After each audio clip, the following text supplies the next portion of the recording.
Hello students, पिछले class में दो चर वाले रैखिक समीकरण युग्म के बारे में बता रहे थे।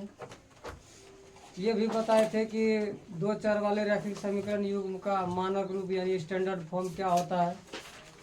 और इस चैप्टर में जो प्रश्नावली 3.1 है, इसमें मतलब कुछ क्वेश्चन दिए गए हैं और उस क्वेश्चन को ग्राफ विधि से हल ज्ञात करने का रहा है, यानी ज्यामितीय रूप में और बीजगणितीय रूप में व्यक्त करने बोल रहा है। तो जिसमें से एक क्वेश्चन को मैंने व्यक्त करके दिखाया भी था। और अब हम आगे के क्वेश्चन को देखते हैं कि अगला क्वेश्चन क्या कह रहा है। तो यहाँ पर नेक्स्ट क्वेश्चन जो है कह रहा है कि क्रिकेट टीम के एक कोच ने 3900 रुपया में 3 बल्ला और 3 गेंद खरीदा है। यानी क्रिकेट टीम का कोच जानता है किसको कहते हैं? जो पूरे टीम को है ना गाइडलाइन करने का काम करता है, उसको हम कोच बोलते हैं। ठीक है, तो कोच ने कितना 3900 रुपया में कितना बल्ला? 3 बल्ला खरीदा और 6 गेंद खरीदा। यानी 3 बल्ला और 6 गेंद के मूल्यों का योगफल कितना है? 3900 रुपया। फिर बाद में उसने एक बल्ला उसी प्रकार का एक बल्ला खरीदा और 2 गेंद खरीदा, तो लगा कितना रुपया? 1300 रुपया आया में खरीदा। तो कहता है इस स्थिति को बीज गणितीय तथा ज्यामितीय रूपों में व्यक्त करने का रहा है। ठीक है, तो सबसे पहले हम क्या करेंगे? न तो बल्ला का रेट पता है और न ही गेंद का रेट पता है। ठीक है, लेकिन ये कह रहा है कि 3 बल्ला और 6 गेंद खरीदा, तो कितना रुपया खर्च हुआ? कितना रुपया में खरीदा? 3900 रुपया में खरीदा। यदि हम उसका दाम निकालें तो प्रत्येक बल्ला का दाम मालूम होना चाहिए और प्रत्येक गेंद का मालूम होना चाहिए। तो प्रत्येक बल्ला का यदि मूल्य मालूम है तो 3 बल्ला का मूल्य निकाल लेंगे। प्रत्येक गेंद का मूल्य मालूम है तो 6 गेंद का मूल्य मालूम कर लेंगे। और दोनों को यदि जोड़ देते हैं तो 3 बल्ला और 3 गेंद का मूल्य पता होगा कि ना होगा? होगा। तो यहाँ पर हमको बल्ला का रेट पता नहीं है और न ही गेंद का रेट पता है। तो यहाँ से क्या करेंगे? हम मान लेंगे कि बल्ला का जो है एक बल्ला का जो है मूल्य है वो x रुपया और एक गेंद का मूल्य मान लेंगे y रुपया। ठीक है, तो यहाँ पर क्या करेंगे? सबसे पहले मान लेंगे एक्सरसाइज है 3.1 है, इसका 2 नंबर क्वेश्चन।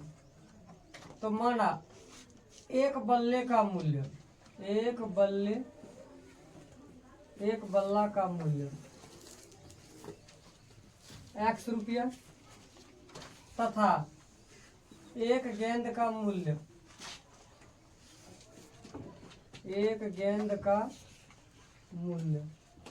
इसको मान लेंगे y रुपया। ठीक है, तो एक बल्ला का मूल्य मान लिए x रुपया और एक गेंद का मूल्य मान लिए y रुपया। तो प्रश्न में क्या बोल रहा है?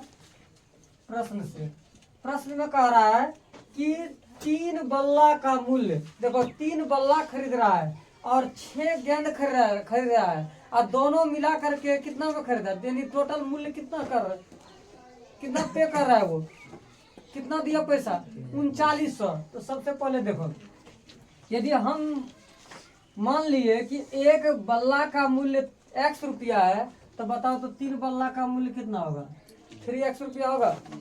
हाँ, मान लिए कि एक बल्ला का दाम है 300 रुपया, तो बताओ 3 बल्ला का कितना होगा? 300 गुना 3, यानी गुना कर देंगे 3 तिया 900। तो उसी प्रकार से एक बल्ला का दाम है x रुपया, तो 3 बल्ला का कितना? तो x प्लस x भी कर सकता है। 3 बल्ला का दाम, एक बल्ला का x, दूसरे बल्ला का x, तीसरे बल्ला का x, तो कितना होगा? 1x जोड़े 1x जोड़े 1x, कितना हो गया? 3x होगा। तो 3 बल्ला का दाम कितना हो गया? 3x। और क्या कर रहा है? गेंद कितना कर रहा है? 6 गो। तो एक गेंद का दाम है y, तो उसी प्रकार के 6 गेंद का दाम कितना होगा? y प्लस 6 बार जोड़ो तो 6y हो जाएगा। और दोनों को मिला दिए तो टोटल बल्ला और गेंद का दाम कितना हो गया 3x प्लस 6y कितना हो गया 3x प्लस 6y हो गया गेंद और बल्ला का दाम। लेकिन दिया है वो कितना दिया है 3900।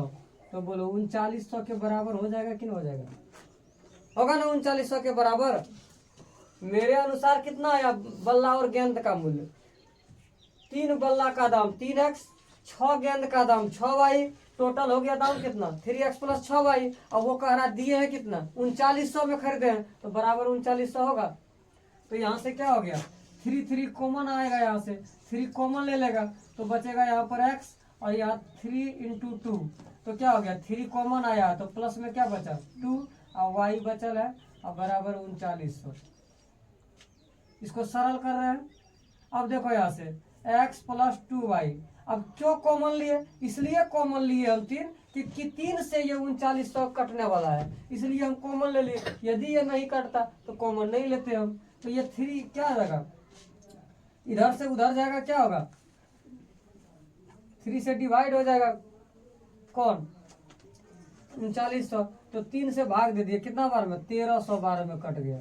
तो यहाँ से x प्लस वाई बराबर कितना निकल गया x प्लस वाई बराबर x प्लस 2y बराबर आ गया 1300।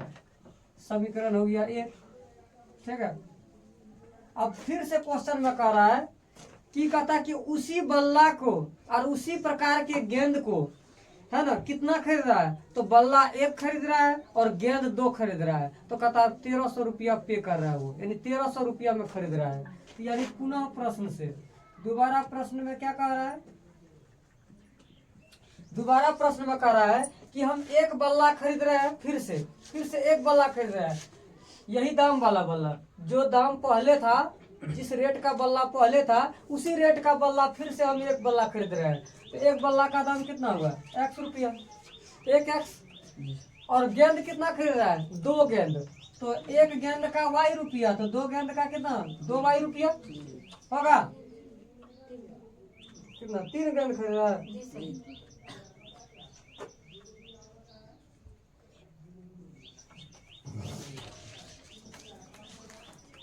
कहता है कि उसने एक और बल्ला क्या हुआ 2 गेंद है तो कहता उसी प्रकार किसी क्वेश्चन इसमें गलत है समझा। यहाँ पर जो है अरे अल्लाह नहीं करेगा यहाँ पर उसी प्रकार का 2 गेंद खरीद रहा है लेकिन 3 गेंद होगा और यदि 2 गेंद खरीदता है ना तो ध्यान से देखो दोनों समीकरण सेम हो जाएगा और दोनों समीकरण सेम हो जाएगा तो इसका अनगिनत हल निकलेगा समझ में आ रहा है कि नहीं। इसलिए यहाँ पर क्वेश्चन थोड़ा सा मिस्टेक है। यहाँ पर 2 गेंद न होकर के कितना गेंद होगा 3 गेंद होगा ठीक है। दूसरा कितना ला किसी में 2 दिया है किसी में 3 दिया है। यदि 3 है तो इसमें से 1 हल निकलेगा और यदि 3 नहीं होगा 2 होगा तो इसमें अपरिमित रूप से अनेक हल हो जाएगा ठीक है। तो यहाँ पर हम क्या कर लेते हैं 3 गेंद ठीक है। तो 1 गेंद का y तो 3 गेंद का 3y और दोनों मिला करके दिया कितना में खरीदा है तो 1300 रुपया में खरीदा है। समीकरण हो गया 2 ठीक है। तो ये हो गया तुम्हारा बीज गणितीय रूप में व्यक्त हो गया यानी 2 समीकरण आया यहाँ पर और इन 2 समीकरणों को क्या करना है ग्राफ के रूप में व्यक्त करना है यानी इसका ग्राफ खींचना है ठीक है। तो यहाँ पर हम ग्राफ खींच सकते हैं क्यों यहाँ पर हम ग्राफ खींच सकते हैं क्यों खींच सकते हैं क्योंकि यहाँ पर समीकरण युग्म जो है वो संगत होगा। कैसे तो चेक कर लेना है कैसे चेक करेंगे तो यहाँ a1 a2 b1 b2 c1 c2 निकाल लेना है और इसमें तुलना करना है। तुलना करेगा तो क्या होगा a1 बटे a2 बराबर नहीं होगा b1 बटे b2 और जब a1 बटा a2 बराबर नहीं b1 बटा b2 तो यहाँ पर क्या होता है अद्वितीय हल निकलता है यानी केवल एक हल निकलता है और इस समीकरण युग्म को हम संगत समीकरण युग्म कहेंगे। जब समीकरण संगत होगा तो यहाँ पर हल यानी इसको हम ग्राफ के रूप में व्यक्त कर सकते हैं ठीक है। तो यहाँ पर क्या करना है इसको ग्राफ के रूप में व्यक्त कर देना है। तो सबसे पहले इसको उतारा जाए उसके बाद इसको ग्राफ के रूप में व्यक्त करें।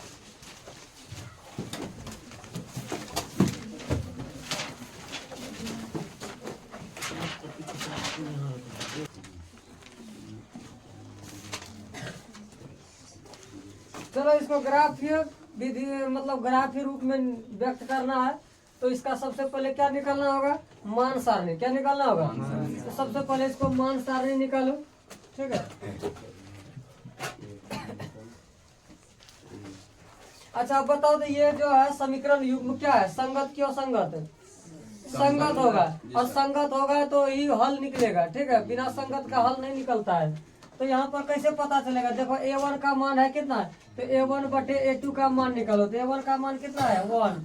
क्या है? 1। अब बटे a2 का भी मान क्या है? 1। तो बराबर हो गया 1/1 1। और यहाँ पर फिर a2 b1 बटे b2, तो b1 बटे b2, b1 का मान कितना है? +2। और बटे b3 का मान, b2 का मान कितना है? +3। अब बताओ +2/3 हो गया। अब बोलो यहाँ इसका मान है कितना? 1, और इसका मान कितना है? 2/3। बराबर है? नहीं है। तो जब a1 बटा a2 बराबर नहीं है b1 बटा b2, तो इसका क्या होगा? एक हल निकलेगा। यानी इसका जो ग्राफ ही होगा, ग्राफ होगा वो क्या होगा? क्या होगा? प्रतिच्छेद करेगा। नहीं, ये जो सरल रेखा जो प्राप्त होगा वो एक दूसरे को प्रतिच्छेद करेगा, और यहाँ एक हल निकलेगा। इसलिए ये संगत होगा, और संगत होगा तो इसको हम ग्राफ के रूप में व्यक्त कर सकते हैं। ठीक है, चलो तो इसका सबसे पहले हम लोग क्या निकालते हैं? इसका मान सारणी निकालेंगे। समीकरण 1 और समीकरण 2 का मान सारणी। तो सबसे पहले हम मान सारणी निकाल के दिखाते हैं कैसे मान सारणी निकालना है। तो समीकरण 1 का मान सारणी, मान सारणी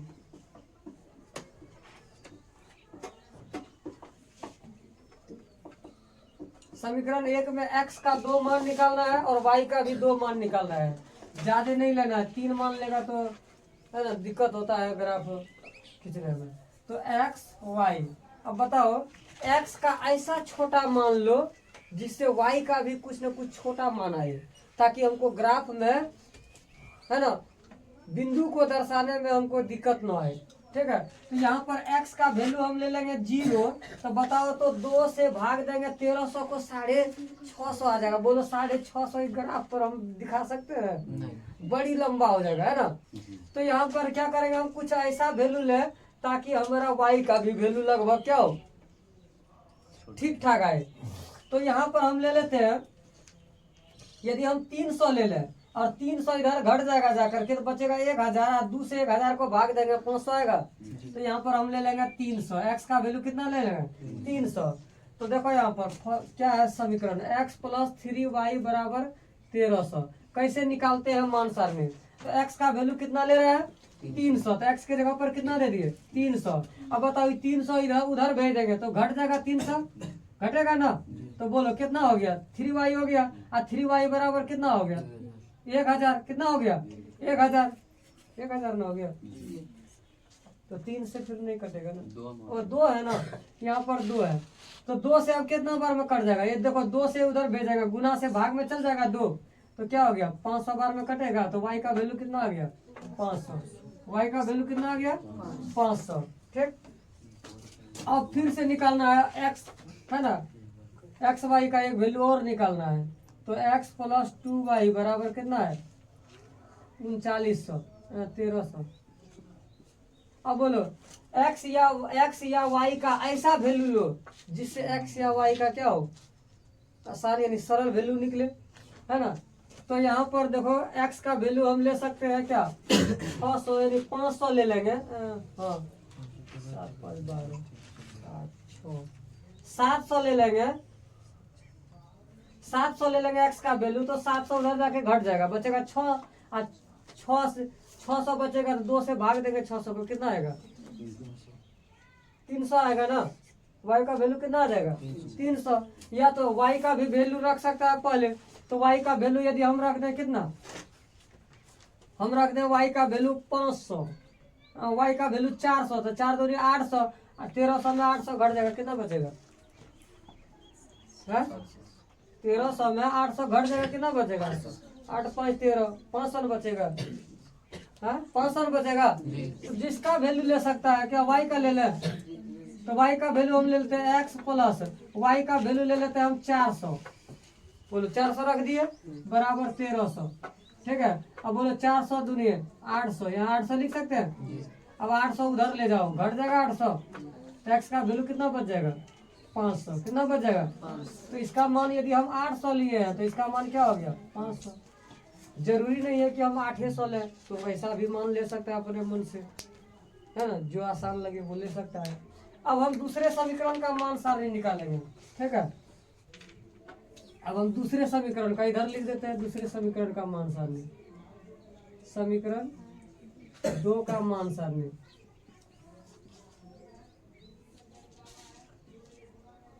दो का मान सारणी। अच्छा, ये जो मान सारणी है वो ग्राफ वाला पर नहीं उतारना है, ग्राफ के अगला पेज में वो खाली जगह होता है उसमें लिखना है, ठीक है। मान सारणी एक्स वाई। अब बताओ दूसरा समीकरण क्या है, दूसरा समीकरण है x plus 3y, x plus 3y बराबर 1300। अब यहाँ पर एक्स का वैल्यू ऐसा लो जिससे क्या हो, ये 3 से कट जाए, है ना, अंतर उसका 3 से कट जाए। तो बताओ एक्स का वैल्यू क्या ले लें, 400 ले लेते हैं। तो देखो एक्स का वैल्यू यदि हम 400 ले लें तो बोलो ये 400 उधर चल जाएगा, क्या हो जाएगा, घट जाएगा 400, तो इधर 400 घट जाएगा, बचेगा कितना 900। अब बताओ 900 बचेगा तो बोलो 3y का वैल्यू 900 होगा, तो y का वैल्यू निकाला है, 3 को भेज दो उधर, उधर भेज देगा तो गुना से भाग में चल जाएगा। बोलो 3 3 900, तो बोलो 300 आएगा, तो बोलो 400 इसको लिए तो इसका वैल्यू कितना आया 300। ऐसा ही वैल्यू रखना है चेक कर करके, ठीक है। अब यहाँ x प्लस 3y है ना। अब देखो फिर से, अब x या y का कोई एक का वैल्यू लो अपने मन से, दूसरे का वैल्यू देगा। तो यहाँ पर यदि हम x का वैल्यू 3, y का वैल्यू यदि ले लें 3 चौक 1200, तो x का वैल्यू 100 आएगा, तो ज्यादा अंतर हो जाता है। कोई दिक्कत नहीं, ले भी लेगा तो कोई दिक्कत नहीं है, 100 और इधर क्या होगा 1200 दिखा सकते हैं।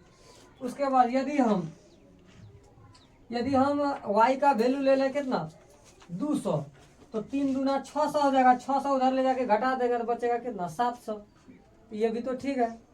नहीं, x का वैल्यू तुम 200 भी ले सकता है, 200 नहीं 600 ले लेगा तो 600 उधर जाएगा, नहीं कटेगा, ठीक है। 3 दूनी 6, 600 यहाँ बचना चाहिए। यदि हम 700 ले लें तो इधर से घट जाएगा 700, तो बचेगा 600, और 3 से 600 कट जाएगा कितना बार 200। तो x का वैल्यू 700 लेंगे तो y का वैल्यू 200, कोई दिक्कत नहीं है, ले सकता है, तुम्हारा मर्जी है, ठीक है।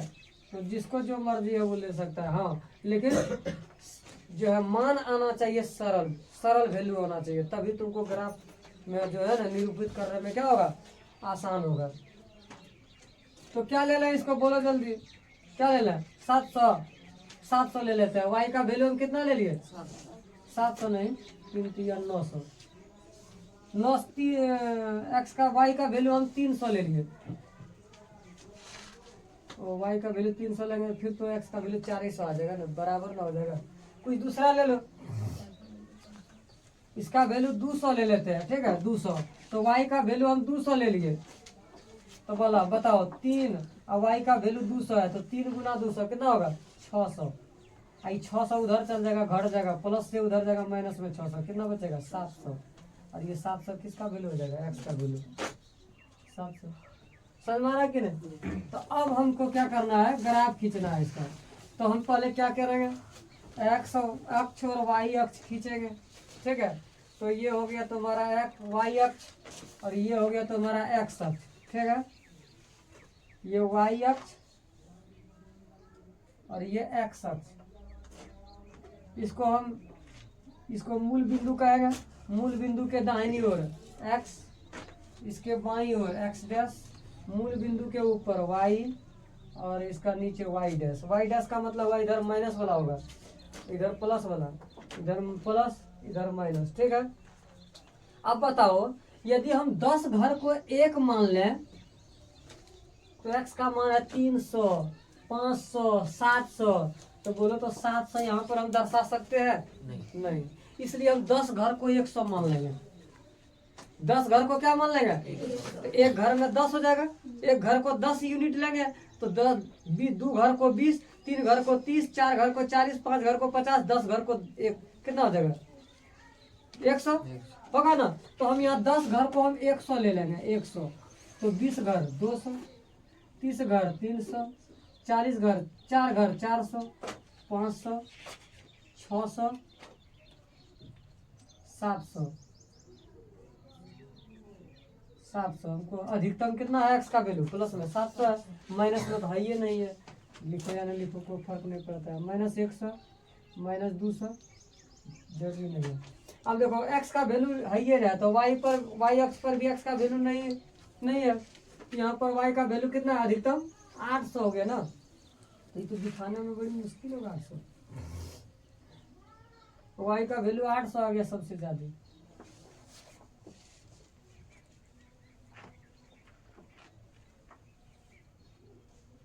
एक्स का वैल्यू कितना रखे। पहला वाला क्वेश्चन क्या था, ये गलती तो नहीं ना आ गया मान। पहला वाला समीकरण क्या था, x + 2y बराबर 1300। नहीं तो x का वैल्यू यदि हम 500 रखें, 500 रखें तो उधर जाएगा कितना होगा, 500 घटेगा कितना बचेगा, 8,1300, 800 बचेगा। आई 2 से गुना होगा 400 होगा, गलती हो रहा है यहाँ 400 होगा, गलत हो गया है। ठीक है, देखने से ही पता चल रहा है यहाँ 400 होगा, पता चला ना कैसे। x का वैल्यू यदि हम 500 रखें, ठीक है, तो 500 इधर घट जाएगा, 1300 में 500 घटेगा कितना बचेगा, 800। और ये 2y का वैल्यू है 800, तो 2 गुना से उधर भेज देगा भाग में, तो 2 से 400 बार में कट जाएगा, तो यहाँ पर 400। यानी अधिकतम वैल्यू x का कितना, y का कितना 500 है।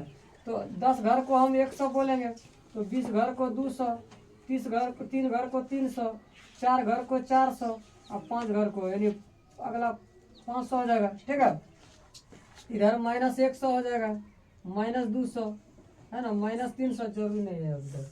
अब बताओ, अब इसको ग्राफ रूप में निरूपित करना है। देखो तो बताओ x का वैल्यू कितना है 300, +300 है तो +300 इधर की इधर होगा, +300 यहाँ पर। और y का वैल्यू 500, 500 किधर होगा, प्लस है तो ऊपर की ओर, तो ऊपर की ओर जाओ, कहाँ पर जाना है 500, कहाँ है 500 यहाँ पर है। तो ये वैल्यू हो गया तुम्हारा कितना,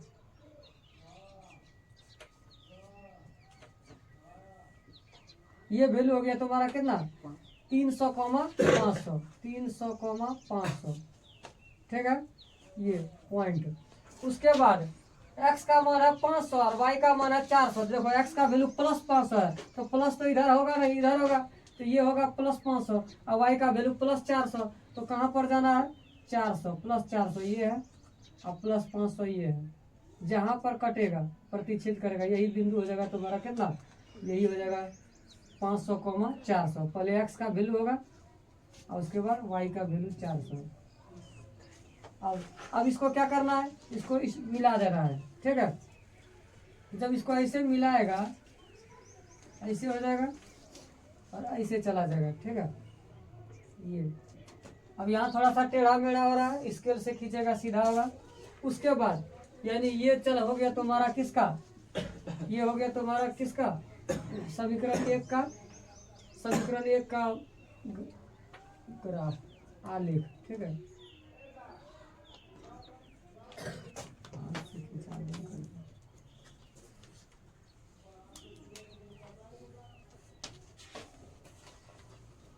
इसको और आगे थोड़ा बढ़ा देना है।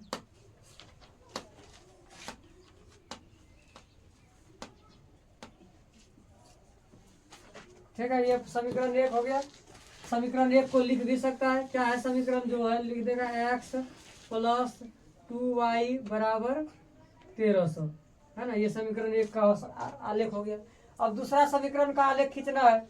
अब दूसरा समीकरण का मान सर यहाँ पर है, x का वैल्यू +400, y का वैल्यू 300। अब बताओ x का कहाँ है, यहाँ पर +400, y का है 300 यहाँ पर, तो इसको ऐसे मिलाओ, है ना, ये पॉइंट हो जाएगा तुम्हारा, है ना। अब ये सब जो है ना, ये सब मिटा देना है। ये सब तो हम ऐसे ही दिखाने के लिए किए हैं। ठीक, वहाँ पर तुम्हारा सब लाइन खींचा हुआ है। ये हो गया तुम्हारा कितना 400, 300, है ना। ये हो गया 400, 300। उसके बाद दूसरा पॉइंट क्या होगा 700, 200। तो x का वैल्यू 700 यहाँ पर और y का वैल्यू 200, तो यहाँ इसके सामने जाएगा, कहाँ पर 700 के यहाँ, तो ये वाला होगा। ठीक है, तो ये हो गया तो बड़ा कितना 700,200। ठीक, और इसको मिला दो, मिलाएगा तो ऐसे कट जाएगा। ठीक है,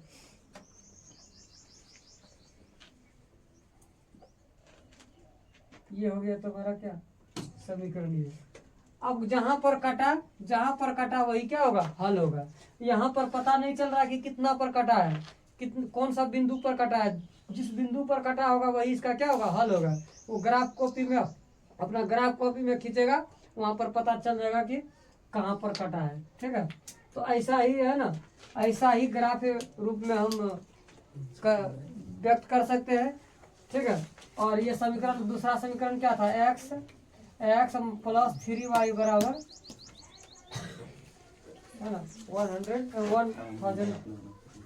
ठीक है, इसको ऐसे ही बनाना है। ठीक, चलो इसको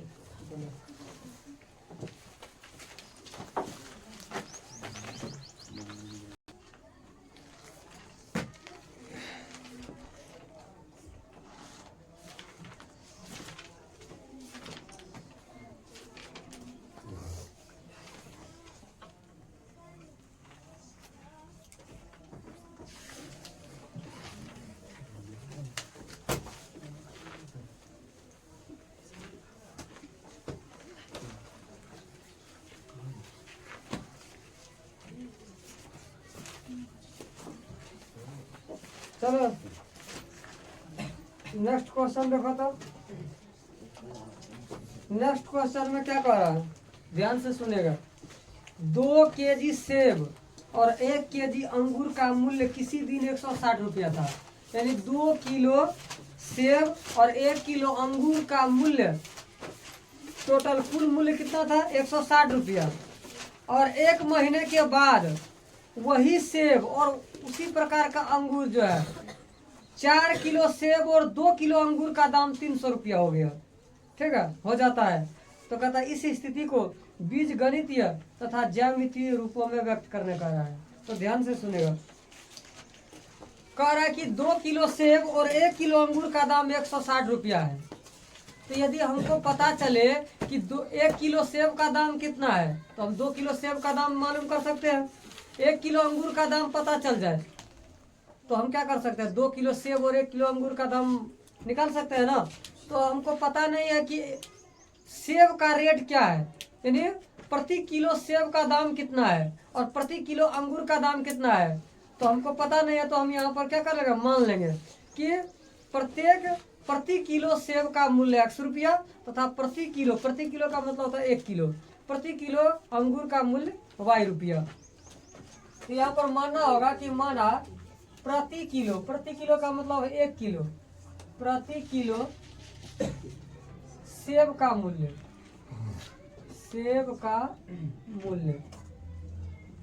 100 रुपया मान लिए, क्योंकि रुपया में दिया हुआ है। तथा प्रति किलो अंगूर का मूल्य y रुपया मान लिए। ठीक है, अब देखो यहाँ पर क्वेश्चन में क्या कर रहा है, यानी प्रश्न में क्या कर रहा है। प्रश्न में कह रहा है कि सेब कितना किलो ले रहा है, 2 किलो। अंगूर कितना किलो ले रहा है, 1 किलो। तो बताओ 2 किलो सेब ले रहा है तो 1 किलो सेब का दाम है 100 रुपया। तो बताओ 2 किलो सेब का दाम कितना हो गया, 2x रुपया होगा, x प्लस x 2x। अब 1 किलो अंगूर का दाम है y रुपया, तो अंगूर 1 किलो ले रहा है तो कितना रुपया लगेगा, y रुपया ही लगेगा। और दोनों को जोड़ देंगे, टोटल मूल्य निकल जाएगा। तो बताओ तो 2 किलो सेब और 1 किलो अंगूर का दाम कितना हो गया, 2x प्लस y रुपया हो गया। ये मेरे हिसाब से, क्वेश्चन के हिसाब से 160 रुपया लग रहा है, तो दोनों का बराबरी होगा है। उसके हिसाब से 160, मेरे हिसाब से 2x प्लस वाई, दोनों क्या हो गया, बराबर। समीकरण 1 हो गया। ठीक है, अगला आगे क्या कर रहा है, पुनः प्रश्न से। इसमें किसी को दिक्कत है इस समीकरण में? नहीं। यदि जिसको दिक्कत हो समीकरण समझने में, वो आराम से क्या करना है, दोबारा पूछना है उसको। यदि समझने में दिक्कत होगा तो फिर आगे बनेगा ही नहीं। और इस तरह का क्वेश्चन 5 नंबर में हमेशा पूछते रहता है। ठीक है, तो इसमें ग्राफ भी कह रहा है और समीकरण में भी निकालने कह रहा है। ग्राफ वाला अलग क्वेश्चन आता है, उसमें सिर्फ समीकरण दे देगा, समीकरण युग्म, और कहेगा इसका ग्राफ के रूप में व्यक्त कीजिए और हल कीजिए, तो वो भी 5 नंबर में। और प्लस में एक क्वेश्चन ऐसा भी देता है, दे देगा ऐसे कि 2 किलो सेब और 1 किलो अंगूर का दाम इतना है, 1 महीने बाद इतना हो जाता है, तो कहता है कि इसका हल ज्ञात कीजिए। यानी प्रत्येक है ना, प्रति किलो सेब का मूल्य ज्ञात कीजिए और प्रति किलो अंगूर का मूल्य ज्ञात कीजिए। तो वहां पर तुमको निकालना होगा सेब का मूल्य और अंगूर का मूल्य। तो इसमें भी 5 नंबर का क्वेश्चन पूछता है, इस तरह का भी। ठीक है, आगे तुम लोग नहीं होगा तो क्वेश्चन बैंक जा करके घर में देखना है तुम लोग को, यानी प्रीवियस ईयर्स क्वेश्चन को देखना है, वहां से पता चलेगा कि क्वेश्चन कैसा पूछा जाता है। यानी 2 चर वाला रैखिक समीकरण से कैसा क्वेश्चन पूछा जा सकता है। इसमें अंश और हर वाला भी क्वेश्चन पूछता है ना। अलग अलग प्रकार से क्वेश्चन यहाँ पर पूछा जा सकता है। ठीक है, तो सबसे पहले इसको पढ़ करके समझना बहुत जरूरी है। जब तक समझेगा नहीं तब तक तुमसे समीकरण यहाँ से निकलेगा ही नहीं, और जब तक समीकरण नहीं निकलेगा तब तक हल नहीं हो सकता है। इसलिए सबसे पहले क्वेश्चन को पढ़ करके और समझ करके है ना समीकरण निकालना पड़ेगा। तो जब तक तू क्वेश्चन को समझेगा नहीं तब तक समीकरण निकाल ही नहीं पाएगा, इसलिए क्वेश्चन को समझना बहुत जरूरी है। ठीक है, तो यहाँ पर कह रहा था कि 2 किलो सेब और 1 किलो अंगूर ले रहा है, वो कितना में 160 रुपया में। यदि हमको 1 किलो सेब का दाम पता चल जाए और 1 किलो अंगूर का दाम पता चल जाए तो बोलो हम दाम निकाल सकते हैं कि नहीं सेब और अंगूर का। तो हम मान लिए कि नहीं माना 1 किलो सेब का मूल्य x रुपया है और 1 किलो अंगूर का दाम y रुपया है, तो बताओ 2 किलो सेब और 1 किलो अंगूर का दाम कितना होगा। तो जोड़ देंगे, 2 किलो सेब का दाम निकाल लेंगे 2x, 1 किलो अंगूर का दाम है y रुपया, दोनों के मूल्य को जोड़ देंगे तो निकल जाएगा टोटल मूल्य कितना हुआ, तो 2x प्लस y रुपया हुआ। 2 किलो सेब और 1 किलो अंगूर का दाम, लेकिन वहाँ क्वेश्चन में दिया है कितना 160 रुपया, दोनों बराबर हो जाएगा। जब बराबर हो गया तो यहाँ से एक समीकरण निकल गया तुम्हारा 2x प्लस y बराबर 160। अब हम दूसरा समीकरण निकालते हैं, क्योंकि क्वेश्चन में फिर से कुछ बोल रहा है। अब कह रहा है कि 1 महीने के बाद 4 किलो सेब खरीद रहा है। देखो 4 किलो सेब खरीद रहा है, लेकिन रेट वही है, सेब का रेट जो है ना घटा बढ़ा नहीं है। यहाँ क्वेश्चन में कह दिया है ना, यहाँ पर क्वेश्चन में कह दिया है 1 महीने बाद 4 किलो सेब और 2 किलो अंगूर का मूल्य इतना हो जाता है ना। समझ में कि नहीं, रेट वही है लेकिन ज्यादा ले रहा है सेब, अंगूर क्या ले रहा है, अंगूर भी ज्यादा ले रहा है, सेब भी ज्यादा ले रहा है, तो दाम तो बढ़वे करेगा, दाम ज्यादा लगेगा ही। तो देखो यहाँ पर तो उसी रेट से अब की बार कितना सेब ले रहा है 4 किलो, कितना ले रहा है 4 किलो सेब ले रहा है। तो उसी रेट से तो देखो 1 किलो सेब का दाम x रुपया, तो 4 किलो सेब का कितना दाम है 4x रुपया होगा। और फिर कह रहा है 2 किलो अंगूर ले रहा है, तो 1 किलो अंगूर का दाम है y रुपया, तो 2 किलो अंगूर का दाम कितना होगा 2y रुपया। इसको जोड़ करके यानी दोनों मिला करके कितना आ रहा है 320 रुपया, 300 रुपया कितना हो रहा है, कितना हो रहा है 300 रुपया हो रहा है। यानी ये समीकरण 2 हो गया। समझ आ रहा है कि ना रहा? तो यानी इस बार जो है वो क्या किया 4 किलो सेब लिया। कितना किलो सेब लिया 4 किलो सेब लिया, और अंगूर कितना लिया 2 किलो अंगूर लिया, तो मूल्य कितना हो गया 300 रुपया हो गया। नहीं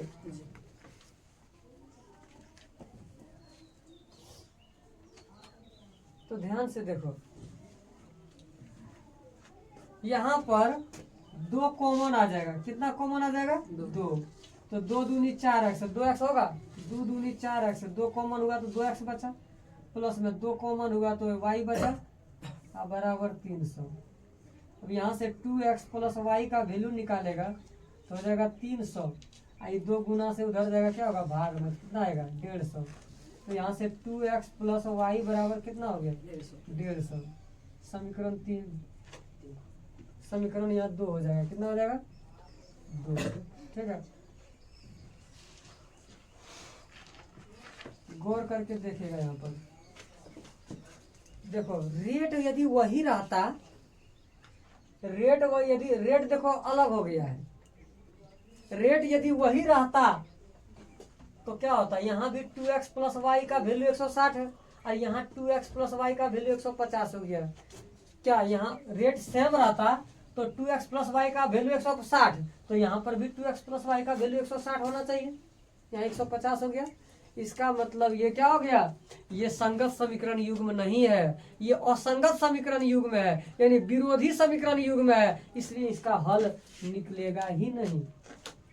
इसका जो ग्राफ होगा, आलेख होगा, वो कैसा होगा, एकदम समांतर होगा, कहीं पर नहीं कटेगा एकदम, ठीक है। तो यहाँ पर हम क्या कर सकते हैं, तो यहाँ पर हमको ये नहीं पूछ रहा कि है ना सेब का रेट बताइए, अंगूर का रेट बताइए, यहाँ पर कह रहा है कि जो भी है उसको बीजगणित रूप में व्यक्त करना है और उसके बाद क्या करना है, ग्राफ खींच देना है इसका। तो ये तो बड़ा दो समीकरण हो गया और इसका ग्राफ खींच दो, ग्राफ में ऐसे दो समांतर रेखा प्राप्त होगा यहाँ पर, ठीक है, समझ में आ रहा है कि नहीं। तो इसका मान सारणी निकाल लेना है, ये दोनों समीकरण का मान सारणी निकाल करके, जिस प्रकार से पिछले क्वेश्चन में 1 नंबर और 2 नंबर में हम मान सारणी निकाले थे और मान सारणी निकाल करके ग्राफ खींचे थे, उसी प्रकार से इसका भी ग्राफ खींचा जाएगा, ठीक है। तो ये ग्राफ तुम लोग को अपने से खींच लेना है, ठीक। चलो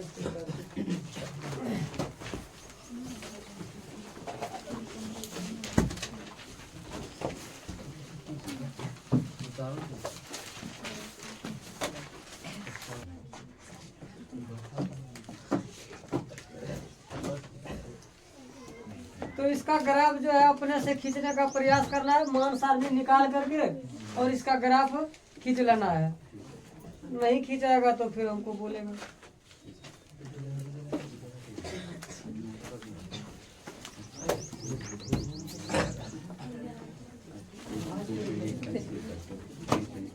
चलो एक्सरसाइज 3.2, देखो एक्सरसाइज 3.2 में क्या कह रहा है,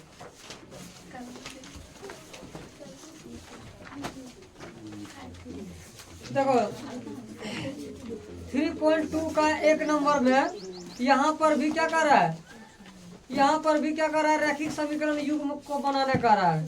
कुछ समस्या दिया हुआ है, उस समस्या से क्या करना है, रैखिक समीकरण युग्म को बनाना है और फिर ग्राफ विधि से हल ज्ञात करना है, ठीक है। इसको तुम लोग अपने से क्या करेगा, हल करने का प्रयास करेगा, नहीं बनेगा तो फिर हम कल तुम लोगों को बताएंगे। और आज हम जो है ना 2 नंबर क्वेश्चन को बताने जा रहे हैं, ठीक है। तो 1 नंबर क्वेश्चन, 1 नंबर में 2 क्वेश्चन है, ठीक है। यदि नहीं बनेगा तो फिर कल हम बताएंगे और बन गया तो ठीक है।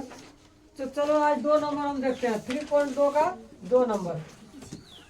देखो यहाँ पर 2 नंबर में क्या कर रहा है, कहता A1 बटे A2, B1 बटे B2 और C1 बटे C2 की तुलना करके ज्ञात कीजिए कि निम्न समीकरण युग्म द्वारा निरूपित रेखाएं एक बिंदु पर प्रतिच्छेद करती है, समांतर है अथवा संपाती है। तो पिछले क्लास में बताए थे A1 बटे A2, B1 बटे B2 और C1 बटे C2 तुलना करके बताए थे कि जब A1 बटा A2 बराबर नहीं होता है, देखो यहाँ बताए थे ना कि A1 बटा A2 बराबर नहीं होता है B1 बटा B2 के, B1 बटा B2 का, तो क्या होता है यहाँ पर, तो इसका जो है ना, इसका जो ग्राफ होता है, ग्राफ में जो है ना सरल रेखाएं प्रतिच्छेद करती हुई प्राप्त होती है और इसमें केवल एक हल निकलता है और इसको हम कहते हैं अविरोधी समीकरण युग्म और इसी को हम संगत समीकरण युग्म भी बोलते हैं, समझ रहा कि नहीं। तो इसका प्रतिच्छेदी रेखाएं प्राप्त होगा इसमें। दूसरा, यदि A1 बटा A2 बराबर B1 बटा B2 और बराबर C1 बटा C2 हो जाए तो इसमें क्या होगा, संपाती समीकरण, संपाती रेखाएं प्राप्त होगा नहीं, और इसमें अनगिनत रूप से अनेक हल होगा और यानी अनगिनत हल होगा और इसमें जो है वो क्या होगा, यानी संगत समीकरण युग्म होगा। ये सब बता दिए हैं पिछले क्लास में। तीसरा कंडीशन है A1 बटे A2 बराबर B1 बटे B2 और बराबर नहीं हो C1 बटा C2, तो यहाँ पर क्या होगा, इसका जो ग्राफ होगा वहां पर जो है ना रेखाएं जो होगा वो समांतर होगा। अभी जैसे 3 नंबर जो है 1 नंबर का 3 नंबर में बताए थे कि यानी यहाँ पर क्या हो रहा था, A1/A2 और B1/B2 का मान बराबर हो रहा था, जबकि C1/C2 का वैल्यू बराबर नहीं हो रहा था। तो यहाँ पर बताए थे ना कि ये इसका जो आलेख होगा वो कैसा होगा, समांतर होगा। और जब समांतर होता है तो एक भी हल नहीं निकलता, यानी इसको हम कहेंगे विरोधी समीकरण युग्म, यानी असंगत समीकरण युग्म, असंगत समीकरण युग्म बोलेंगे। तो यहाँ पर कह रहा है कि A1/A2 B1/B2 और C1/C2 में तुलना कीजिए और तुलना करके ये बताइए कि जो समीकरण युग्म है दिया गया है इसका जो आलेख होगा वो प्रतिच्छेद करेगा कि समांतर होगा या संपाती होगा। तो देख लेंगे कौन सा कंडीशन में जा रहा है ना। तो सबसे पहला क्वेश्चन देखते हैं क्या कह रहा है। इसका A1/A2 B1/B2 और C1/C2 निकालते हैं, तब पता चलेगा कि ये कौन सा कंडीशन में जा रहा है, ठीक है। और उसके हिसाब से क्या होगा, आंसर होगा। तो पहला नंबर है 5x - 4y + 8 = 0, ठीक है। ये पहला समीकरण है, इसको पहला कर दिए। दूसरा समीकरण है 7x + 6y और -9 = 0, समीकरण 2 हो गया। अब बताओ समीकरण 1 का x का गुणांक को A1, y के गुणांक को B1 और अचर पद को C1, ये समीकरण 2 बोले हैं इसको। तो यहाँ पर हो जाएगा x का गुणांक A2, y का गुणांक B2 और अचर पद C2। तो तुम लोगों को यदि थोड़ा सा दिक्कत हो तो सबसे पहले A1 B1 C1 लिख लो। देखो यहाँ हम लिख लेते हैं A1 = B1 = C1 = अब देखो A1 क्या है 5 + 5, B1 क्या है -4 और C1 क्या है +8, ठीक है। उसी तरह A2 B2 और C2। तो देखो यहाँ पर A2 कितना होगा, तो समीकरण 2 का x का गुणांक A2 + 7 B2 + 6 और C2 -9, ठीक है। समझ आ रहा कि ना। अब हमको निकालने में सुविधा होगा, तो अब निकालते हैं A1/A2 का मान। तो A1/A2, तो बताओ A1 का वैल्यू 5, A2 का वैल्यू 7 निकल गया। A1/A2 का वैल्यू कितना आया 5/7, ठीक है। अब B1/B2 का वैल्यू निकालते हैं। तो B1 कितना है -4 और B2 कितना है +6। अब बताओ 2 दूनी 4 2 तिया 6 बराबर हो जाएगा -2/3। C1/C2 निकालो, यहाँ नहीं भी निकालेंगे चलेगा काम, क्योंकि यहीं पर देखो A1/A2 और B1/B2 बराबर नहीं है। तो क्या होगा, असंगत समीकरण युग्म होगा, संगत होगा। और इसका क्या होगा, प्रतिच्छेद करती रेखाएं प्राप्त हो गया। C1 कितना है 8 और C2 कितना है 9, तो -9, तो कितना होगा बराबर, इसको माइनस ऊपर ले जाएंगे -8/9, इसका वैल्यू इतना, इसका वैल्यू इतना, ठीक है। अब बताओ यहाँ पर हम लिख सकते हैं, क्या लिख सकते हैं कि चूंकि ये जो A1/A2 है और ये जो B1/B2 है इसका वैल्यू बराबर है, बताओ जल्दी, बराबर है नहीं, बराबर नहीं है। A1/A2 का वैल्यू है 5/7, अब B1/B2 का वैल्यू है -2/3, कभी 5/7 -2/3 के बराबर होगा, नहीं होगा, तो बराबर नहीं है। और जब बराबर नहीं होता है तो ये क्या होगा, यहाँ पर जो आलेख प्राप्त होगा वो कैसा प्राप्त होगा, प्रतिच्छेद करती, कैसा आलेख प्राप्त होगा, प्रतिच्छेद करती रेखाएं प्राप्त होगा, ठीक है। तो यहाँ पर समीकरण युग्म द्वारा निरूपित रेखाएं, यहाँ लिखेगा समीकरण, इसलिए समीकरण युग्म द्वारा निरूपित रेखाएं, है ना, निरूपित रेखाएं कैसा प्राप्त होगा, एक बिंदु पर प्रतिच्छेद करती है। क्या करती है, एक बिंदु पर, यानी ऐसे एक बिंदु पर प्रतिच्छेद करती है, एक बिंदु पर प्रतिच्छेद करती है,